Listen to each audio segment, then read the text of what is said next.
안녕하십니까, 문틀란TV입니다. 복구된 산자부 컴퓨터에서 나온 북원전 건설 관련 파일들이 미스터리입니다. 문정권의 탈원전이라고 하는 국정 운영과도 이율 배반적인 문건이 발견됐음에도 청와대나 정부 부처의 누구 하나 나서서 상세하게 설득력 있게 설명하는 이가 없습니다.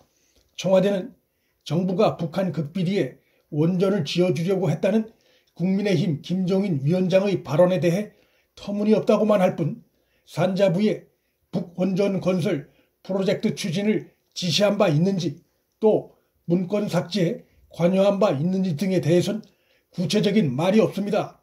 알맹이 없고 설득력이 떨어지는 대야 반박만 난무하고 있습니다. 주무부처인 산자부의 반응은 더 문제가 있습니다. 아직까지 통일된 부처 차원의 공식 반응이 없고, 심지어 언론에 흘리는 발언들이 황당하기까지 합니다. 산자부 핵심 관계자는 청와대로부터 북한 원전 건설 관련 지시나 보고가 있었다고 들은 바 없다고 밝혔는데, 그가 못 들었으면 청와대 지시가 없는 것이 되는가도 의문이고, 담당 공무원들에게 해당 문건 작성 지시 여부 등에 대해 알 수 없다고 했는데 참으로 황당한 발언입니다. 지시가 없는데 하위직 공무원들이 알아서 이런 대북 원전 건설 프로젝트 문건을 작성했다는 것인가? 청와대는 대북 원전 건설을 추진한 바 없다고 하고, 산자부 지휘부는 일선 공무원들이 알아서 작성한 문건인 양 얘기를 하고 있어 그런 해명을 수긍할 국민은 거의 없을 것입니다. 누가 어떤 목적으로 이런 민감한 내용의 문건 작성을 지시했는지, 또 누가 왜 이 문건을 한밤에 비밀리에 사무실에 들어가 삭제한 것인지 청와대나 산자부의 설명엔 들어있지 않습니다. 청와대에서 국정상황실장을 지낸 바 있는 윤건영이 남북 정상만남에서 원전의 원자도 나온 바 없다, 원전 건설 관련해 북과 논의한 바 없다고 주장하지만, 북한이 그걸 확인해 주기 전엔 한국에서 그러한 주장의 진위 여부를 확인할 길이 없다는 점에서 윤건영의 그런 해명은 객관성이 떨어집니다. 특히 수상한 것은 이 건 관련해 청와대가 공개한 문재인의 반응이 오버한다는 느낌을 준다는 것입니다. 청와대는 북원전 건설은 이적 행위라는 야당의 지적에 대해 문재인이 경로했다고 밝혔는데, 문재인의 이러한 수상한 경로는 재발절인 모습이란 느낌을 강하게 줍니다. 심지어 야당 대표에 대해 법적 조치 운운하는 튀는 언행까지 나왔습니다. 이 정권이 야당과 국민에 의해 이적 행위로 비판받은 것이 한두 건이 아닙니다. 남북 군사 합의, 대북 전단 금지, 북인권 결의안 기권 등으로 이적 행위로 비판받아 올 때도 야당에 대해 법적 조치 운운하는 언행은 없었습니다.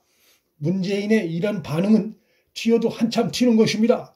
한국엔 원전을 짓지도 가동 연장도 못하게 하는 상황에서 우리와 대적 관계인 북한에 원전을 지어준다는 것은 이중 행태이자 기만적 국정 운영입니다. 원전이 북에 있으면 안전하고 한국에 있으면 위험하다는 것인가? 국제 제재를 받고 있는 북한에 민감한 물자인 원전을 지어주겠다고 하는 발상 자체는 국제사회로부터도 이단적 행태라는 비판을 받기에 충분합니다. 이번 북원전 건설 파일 발견 관련해 빼놓을 수 없는 의혹은 산자부 공무원들이 북원전 건설 파일들을 한밤에 비밀리에 삭제한 행위입니다. 감사 대상이 아니었던 이 파일들 삭제를 누가 지시했는지, 왜 지었는지가 전혀 해명이 안 되고 있습니다. 월성원전 조기 폐쇄와 직접 연관된 내용도 아닌 이 파일들도 삭제하지 않으면 안 되는 또 다른 숨은 이유가 있었다고 의심할 수밖에 없습니다. 결국 북원전 건설 프로젝트가 정권 차원의 극비 프로젝트라는 의심을 사기에 충분하고, 그런 점에서 이번 민감 자료 삭제에 국정원이 개입됐을 가능성도 배제하기 어렵습니다. 드러나는 것은 산자부 공무원들이 나서 문건 삭제를 한 것이지만, 비공식적으로는 사안의 민감성을 감안할 때 국정원도 막후에서 삭제 작업에 개입했을 가능성을 배제할 수 없습니다. 뽀여 있으라는 북쪽을 뜻하는 생소한 핀란드어와 약어 등을 사용해 외부에서 알지 못하도록 비밀 파일을 만든 것도 그런 인상을 짙게 풍깁니다. 청와대를 뜻하는 BH가 표기된 파일이 나온 점도 그렇고, 무엇보다 남북 정상회담 당시 국정원장이었던 서훈은 북한 전력, 특히 북한 원전에 의한 전력 수급에 대해 오래전부터 관여해왔던 인물입니다. 그가 한국전력 직원으로 자신의 신분을 숨기고 북한에 설치된 한반도 에너지 개발기구 캐도에서 오래 근무한 경험이 있는 인물이란 점에서 이런 의혹은 더욱 설득력이 있습니다.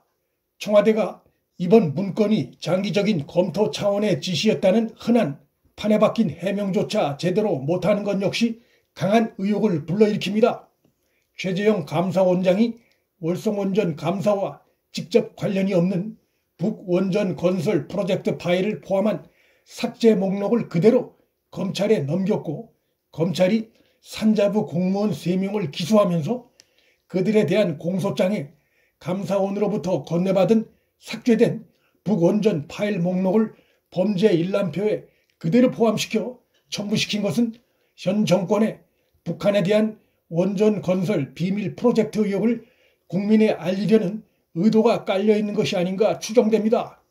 정권의 정치적 목적을 위해 이중적인 원전 정책을 펼친 것이라면 비난받아 마땅하고, 향후 재판 과정에서 월성원전 조기 폐쇄의 모순을 뒷받침하는 중요한 방증 자료가 될 수 있습니다.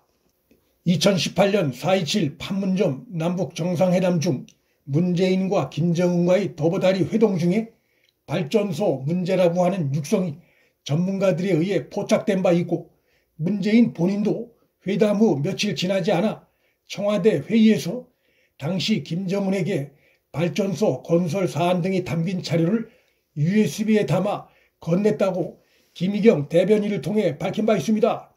발전소 문제라고 하는 것은 원전 건설과도 직접적으로 연결될 수 있는 사안이란 점에서 당시는 대변인을 통해 관련 사실을 일부라도 공개했던 문재인이 이번에 드러난 산자부 삭제 파일에 대해선 펄펄 뛰며 반발하는지 그 앞뒤가 안 맞는 태도가 매우 수상합니다. 당시 김정은에 건넨 USB에 담긴 상세한 내용이 드러나는 것이 두려운 것이란 의혹을 피하기 어렵습니다. 이번 사안을 파헤치면 충격적인 사실들이 드러날 것으로 예상이 됩니다. 장기적인 검토 차원이었다는 틀에 박힌 변명조차 제대로 못하고 있는 문재인 정권의 이번 모습에서 국민 모르게 이를 추진하다 들켰을 때 당황해하는 모습, 재발적인 모습이 강하게 느껴집니다. 이 정권이 끝나면 밝혀내야 할 것들이 너무 많습니다. 문틀란TV 여기서 마칩니다. 구독과 좋아요, 방송 공유는 방송 제작에 큰 힘이 됩니다. 시청해 주셔서 감사합니다.